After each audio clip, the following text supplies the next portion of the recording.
नमस्कार दोस्तों, मैं रोहित मौर्य आप सभी का स्वागत करता हूं आपके अपने यूट्यूब चैनल विनवे इंस्टीट्यूट में। जी हां दोस्तों, जैसा कि आप सभी दोस्तों को पता ही है कि उत्तर प्रदेश यानी यूपी जीके की क्लास हमने स्टार्ट की है ना।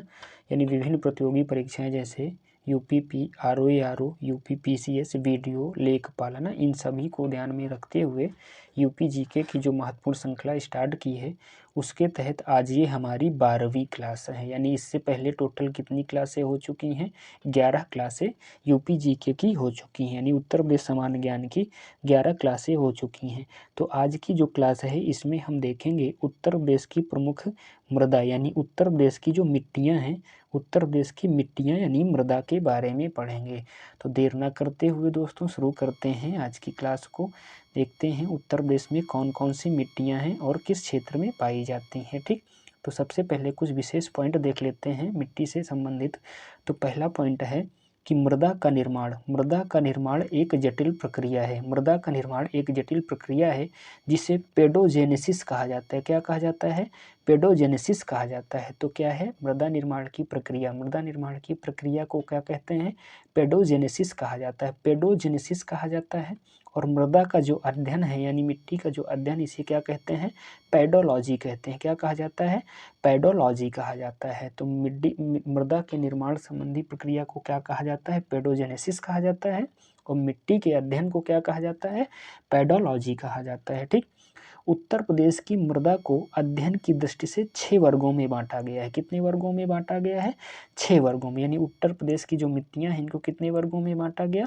6 वर्गों में बांटा गया है। वो कौन कौन से हैं उनको एक बार देख लेते हैं, फिर उसी के अकॉर्डिंग सबको डिटेल से पढ़ेंगे। तो 6 वर्ग कौन कौन से हैं?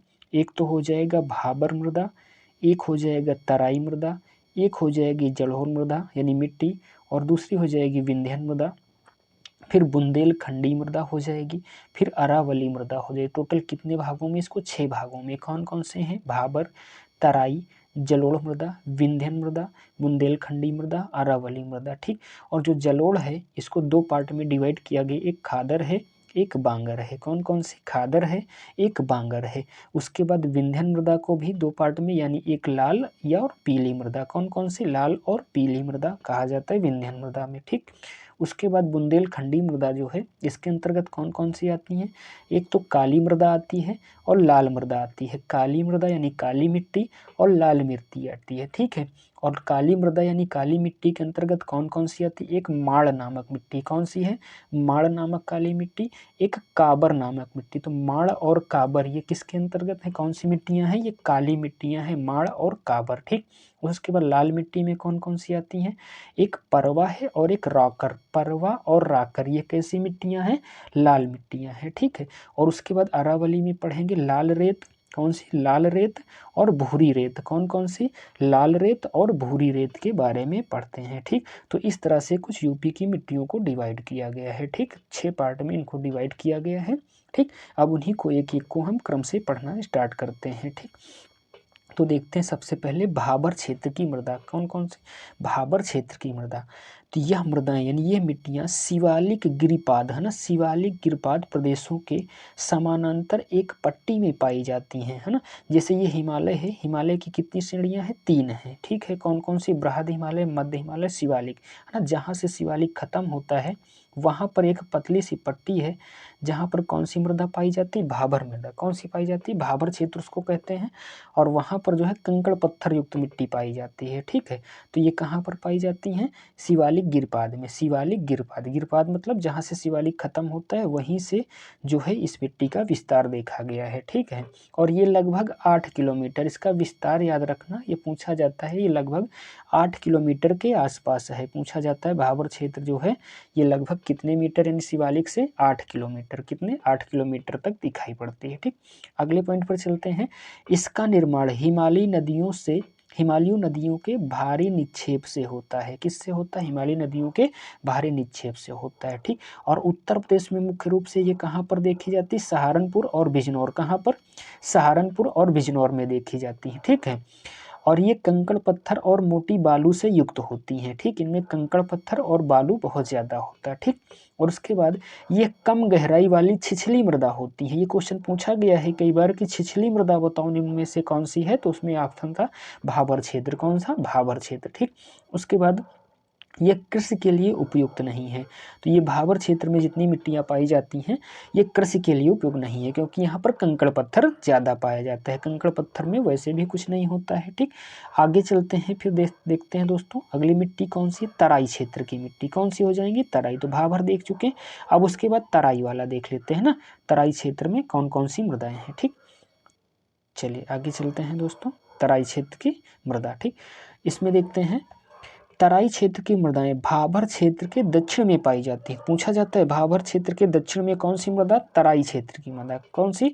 तराई क्षेत्र की मृदाएं पाई जाती हैं। ठीक, इसमें नाइट्रोजन और जीवाश्म, इसमें कौन कौन से? नाइट्रोजन और जीवाश्म, है ना, जीवाश्म पदार्थ भरपूर हैं, यानी संपन्न है। संपन्न का मतलब बहुत ही ज्यादा मात्रा में नाइट्रोजन और जीवाश्म तराई क्षेत्र में। ठीक, भूजल का उच्च स्तर होने के कारण यह नमी युक्त रहती है ना, इस जो भूजल है इसमें पानी बराबर बना रहता है, तो इसे इसलिए क्या नमी युक्त बनी रहती है। ठीक, उसके बाद आगे चलते हैं, यह पोटास और चूने से संपन्न है। पोटास और चूने से संपन्न है, किंतु इसमें नाइट्रोजन, फास्फोरस और जीवाश्म पाए जाते हैं। ठीक है, अगले पॉइंट पर चलते हैं, जलोढ़ मृदा। जैसे तराई में है ना नमी हमेशा बनी रहती है, तो उसी के आसपास जो है जलोढ़ मृदाएं पाई जाती है ना। जलोढ़ मृदा वही बांगर और खादर। ठीक, जिसमें पूछा जाता है जलोढ़ मृदाएं बहुत उपजाऊ होती हैं। जलोढ़ मृदा क्या होती हैं?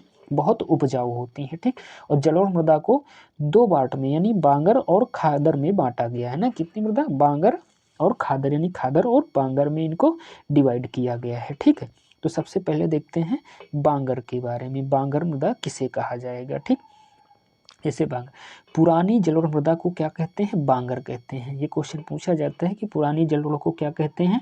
बांगर कहते हैं। यह ऊंचे स्थानों पर पाए जाते हैं जहां बाढ़ का पानी यानी बाढ़ का जल नहीं पहुंच पाता है। जहां पर बाढ़ का जल क्या है?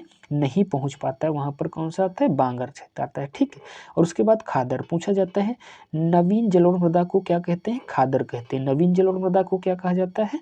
खादर कहते हैं। और खादर का विकास कम ऊंचाई वाले क्षेत्रों में हुआ है जहां प्रतिवर्ष बाढ़ का पानी आता है, और उसके बाद यह बहुत अधिक उपजाऊ होता है ना। बहुत अधिक उपजाऊ कौन सा होता है? खादर होता है। बांगर बहुत कम होता है। ठीक, उसके बाद इसको थोड़ा सा ग्राफ के माध्यम से समझ लेते हैं। बांगर खादर क्या चीज़ है? जैसे ये मान लो नदी है। ठीक, ये नदी की तली है, पानी यहाँ से बह रहा है और प्रतिवर्ष जो है नदी में बाढ़ आती है। ठीक, प्रतिवर्ष नदी में बाढ़ आती है, तो देखो यहाँ पर हम ऐसे बना दिए हैं, तो यहाँ पर यहाँ तक पूरा पानी चढ़ जाता है, तो पानी के साथ में मिट्टी भी होती है, तो मिट्टी की परत यहाँ पर जम जाएगी कि नहीं? जब जम जाएगी, जब पानी खत्म होता है यानी बाढ़ खत्म होता है, तो क्या होती है? यहाँ पर मिट्टी की एक पतली परत चढ़ जाती है। जब मिट्टी की पतली परत चढ़ जाती है तो इसी को क्या कह दिया जाता है? खादर कह दिया जाता है। ठीक, और देखो बाढ़ का पानी यहीं तक पहुँचे है ना, और उसके ऊपर जो है पानी पहुँच नहीं पाता, तो जो यहाँ की मिट्टी होगी यानी यहाँ पर जो मिट्टी होगी इसी को क्या कहा जाता है? बांगर कहा जाता है। तो खादर तो क्या होगी? उपजाऊ होगी। ठीक है, और बांगर क्या होगी? ये बहुत कम उपजाऊ है, लेकिन उपजाऊ इसको बनाया जाता है उर्वरकों का प्रयोग करके। ठीक, तो ये बांगर और खादर समझ में आ गया होगा। ठीक, आगे चलते हैं फिर दोस्तों, विंध्य क्षेत्र की मृदा यानी विंध्य क्षेत्र की मिट्टियों को देखते हैं कि विंध्य क्षेत्र में कौन सी मिट्टी आती है। ठीक है, विंध्य क्षेत्र की मिट्टियाँ। ठीक, चलो, ये मृदाएं राज्य के बघेलखंड पठार और विंध्यन पठार क्षेत्र है ना के अंतर्गत कौन से पठार? बघेलखंड पठार और विंध्याचल पठार क्षेत्र के अंतर्गत मिर्जापुर, सोनभद्र, प्रयागराज, चंदौली। कहाँ कहाँ पर? मिर्जापुर, सोनभद्र, प्रयागराज, चंदौली, इन सभी जिलों में कौन से क्षेत्र की मृदाएं पाई जाती है? विंध्य क्षेत्र की मृदा, है ना। विंध्य क्षेत्र की मृदा कहाँ कहाँ पर पाई जाती है? मिर्जापुर, सोनभद्र, प्रयागराज, चंदौली, है ना, इन जिलों में ये विंध्य क्षेत्र की मृदाएं पाई जाती। और इनका रंग कैसा होता है? लाल और पीले रंग की होती है। ये कैसी होती हैं? लाल और पीले रंग की होती है। कौन सी मृदाएं? विंध्यन क्रम की मृदाएं। कौन सी? विंध्यन क्रम की मृदाएं थी। इन मृदाओं का निर्माण आर्कियन ग्रेनाइट चट्टानों के अपक्षय से हुआ है। ये क्वेश्चन मोस्ट इंपॉर्टेंट है कि ग्रेनाइट और आर्कियन चट्टानों के अपक्षय से कौन सी मृदाएं बनती हैं? विंध्य क्षेत्र की मृदा। कौन सी? विंध्य क्षेत्र की मृदा। ठीक, अगले पॉइंट पर, इन मृदाओं में लौह और एल्युमिनियम, किसकी, लौह और एल्युमिनियम की अधिकता पाई जाती है, लौह और एल्युमिनियम की अधिकता पाई जाती है, किंतु इसमें फास्फेट, नाइट्रोजन और जीवाश्म पदार्थ नहीं पाए जाते। तो विंध्य क्षेत्र की मृदाओं में किसकी अधिकता, लौह और एल्युमिनियम की अधिकता पाई जाती है। ठीक, और ज़्यादातर अपने भारत की क्या, उत्तर प्रदेश या भारत कुछ भी कहें तो उसमें फास्फेट, नाइट्रोजन और जीवाश्म की कमी ही है। ठीक, तो इसमें भी फास्फेट, नाइट्रोजन और जीवाश्म की कमी, अधिकता याद रखना है कि इसमें लौह और एल्युमिनियम की अधिकता पाई जाती है। और विंध्य क्षेत्र की जो मृदा है इसको स्थानीय स्तर पर, ये मोस्ट इंपॉर्टेंट, स्थानीय स्तर पर इसे क्या कहा जाता है, भोंटा कहा जाता है। क्या कहा जाता है, भोंटा, है ना। तो भोंटा क्या है, ये विंध्य क्षेत्र की मृदा है। कौन सी है, विंध्य क्षेत्र की मृदा है। ठीक, अगला पूछा जाता है कि ये किस फसल के लिए उपयोगी है, तो दाल, तिलहन और मोटे अनाज, है ना। इसमें कौन सी फसल होती है, दाल होती है, तिलहन होती है और मोटे अनाज की खेती इसमें होती है, किसमें, विंध्य क्षेत्र में। तो कहाँ कहाँ पर, मिर्जापुर, सोनभद्र, प्रयागराज, चंदौली। ठीक, यहाँ पर विंध्य क्षेत्र की मृदा। और इसको क्या कहा जाता है, भोंटा, भोंटा, भोंटा किसे कहा जाता है, विंध्य क्षेत्र की मृदा को, विंध्य क्षेत्र की मृदा को क्या कहा जाता है, भोंटा कहा जाता है। आगे चलते हैं अगली, फिर 5वें नंबर पर बुंदेलखंड क्षेत्र की मृदाएं, कौन सी, बुंदेलखंड क्षेत्र की मृदा के बारे में देखते हैं कि इसमें देखते हैं, ये मृदाएं आग्नेय और कायांतरित चट्टानों, आग्नेय और कायांतरित चट्टानों, ग्रेनाइट और नीस के अपक्षय अपर्दन से, ग्रेनाइट और नीस के अपक्षय अपर्दन से कौन सी, बुंदेलखंड क्षेत्र की मृदाएं बनती हैं। ठीक, और इनको दो भाग में बांटा गया है। बुंदेलखंड की जो मृदा है इन्हें कितने भागों में, दो भागों में बांटा गया। एक कौन सी हो जाएंगी, एक को काली मृदा कहेंगे और एक लाल मृदा। ठीक, बुंदेलखंड क्षेत्र की मृदा को दो पार्ट में, एक काली मृदा और एक लाल मृदा। तो काली मृदा के अंदर कौन सा होगा, एक माड़ होगा और एक काबर, माड़ और काबर ये काली मिट्टियां हैं। ठीक, माड़ और काबर। ठीक, उसके बाद लाल मिट्टी में परवा और राकर, परवा और राकर ये लाल मिट्टियां हैं। ठीक, अब इन्हीं के बारे में डिटेल से हम पढ़ते हैं। सबसे पहले काली मृदा के बारे में देखते हैं। ठीक, काली मृदा। ठीक, इनके अन्य नाम देख लेते हैं, किन किन नामों से जाना जाता है इसे, कपास मिट्टी, रेगुर मिट्टी, लावा मिट्टी या करेल मिट्टी, है ना। यूपी में इसको करेल भी कहा जाता है। तो कपास मिट्टी, रेगुर मिट्टी, लावा मिट्टी और करेल मिट्टी, ये किसे कहा जाता है, काली मिट्टी को कहा जाता है। और इसका रंग काला क्यों होता है, क्योंकि इस मिट्टी में टिटेनी फेरस मैग्नेटाइट क्या पाया जाता है, टिटेनी फेरस मैग्नेटाइट की अधिकता होती है, इसलिए ये कैसी दिखाई पड़ती है, काली दिखाई पड़ती है। ये मोस्ट इंपॉर्टेंट है, टिटेनी फेरस मैग्नेटाइट के कारण ये काली दिखाई पड़ती है। ठीक, आगे चलते हैं। इसमें सर्वाधिक जल सोखने की क्षमता होती है, क्या होती है, सर्वाधिक जल सोखने की क्षमता। पूछा जाता है किस मिट्टी में सर्वाधिक जल सोखने की क्षमता होती है, तो किसमें होती है, काली मिट्टी में होती है। ठीक, काली मिट्टी में जल सोखने की क्षमता सर्वाधिक होती है। आगे चलते हैं, अगला पॉइंट है इसी से संबंधित, इसमें पोटेशियम और मैग्नीशियम की अधिकता, यानी काली मिट्टी में पोटेशियम और मैग्नीशियम की अधिकता पाई जाती है, लेकिन कमी किसकी होती है, फास्फोरस, है ना। फास्फोरस की इसमें क्या होती है, काली मिट्टी में कमी होती है।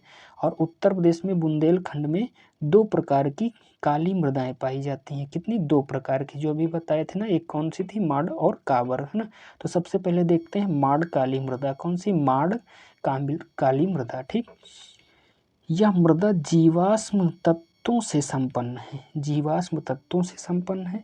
अगला है बारीक कणों के कारण जल भराव की संभावना रहती है, ये मिट्टी ऐसी है कि जल भराव की संभावना रहती है। ठीक, और अगला है यह चिकनी मिट्टी की तरह होती है, चिकनी मिट्टी की तरह कौन सी काली मिट्टी होती है, ये मांड मिट्टी होती है। ठीक, जैसे चिकनी मिट्टी और मांड मिट्टी ये कहाँ पर उत्तर प्रदेश में पाई जाती है, जालौन, हमीरपुर, झांसी, बांदा, जालौन, हमीरपुर, झांसी, बांदा में कौन सी मिट्टी, मांड काली मिट्टी पाई जाती है। ठीक, और इसे काली कपास मृदा भी कहा जाता है, कौन सी, काली कपास मिट्टी या काली कपास मृदा भी कहा जाता है, किसे, माड़ मिट्टी को कहा जाता है। ठीक, आगे चलते हैं, माड़ के बाद देखते हैं काबर मिट्टी, कौन सी है, काबर काली मिट्टी, कौन सी, काबर काली मिट्टी, है ना। इसका रंग गहरे भूरे काले रंग का होता है ना।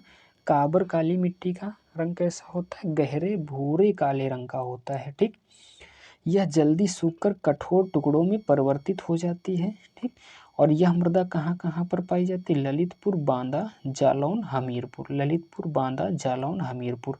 तो काली मिट्टी कितनी? 2। एक कौन सी थी? एक माड़ थी, माड़, और दूसरी कौन सी है? काबर। ठीक है, ये 2 याद रखना, ये उत्तर प्रदेश की काली मिट्टियों के अंतर्गत आएंगी। ठीक, उसके बाद देखते हैं दूसरी लाल मिट्टी है ना, लाल मिट्टी।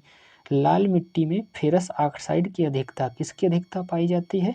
फेरिक ऑक्साइड की अधिकता होने के कारण ये कैसी दिखाई पड़ती है? लाल दिखाई पड़ती है। ये पॉइंट याद रखना कि किसकी अधिकता के कारण लाल मिट्टी लाल कलर की दिखाई पड़ती है? तो फेरिक ऑक्साइड, किसके?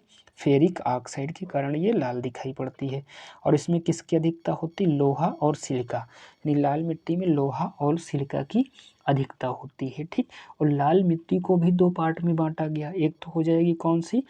पड़ुआ। कौन सा? पड़ुआ या परवा मृदा। कौन सी? पड़ुआ या परवा मृदा हो जाएगी। ठीक, इसके बारे में देख लेते हैं। इसे बलुई दोमट मृदा भी कहा जाता है। क्या कहा जाता है? बलुई दोमट मृदा भी कहा जाता है। किसको? पड़ुआ या परवा मृदा को। ठीक, यह यूपी के जालौन, हमीरपुर और बुंदेलखंड क्षेत्र में पाई जाती है। जालौन, हमीरपुर और बुंदेलखंड क्षेत्र में पाई जाती है। अगला है मोटे कणों के कारण, है ना, मोटे कणों की बनावट के कारण इन मृदाओं में हवाओं का भलीभांति प्रवाह होता है। तो हवाओं का प्रवाह किस मिट्टी में ज़्यादा होता है? पड़ुआ या परवा मृदा में, है ना। और ये कैसी मृदाएं हैं? लाल मृदाएं हैं। ठीक, ये कहाँ पाई जाती है? उत्तर प्रदेश में जालौन, हमीरपुर, बुंदेलखंड क्षेत्र में। ठीक, उर्वरक और सिंचाई की उपलब्धता, है ना, उर्वरक और सिंचाई की उपलब्धता होने पर इसमें गेहूँ, चना, बाजरा, कौन कौन सी फसल होती है?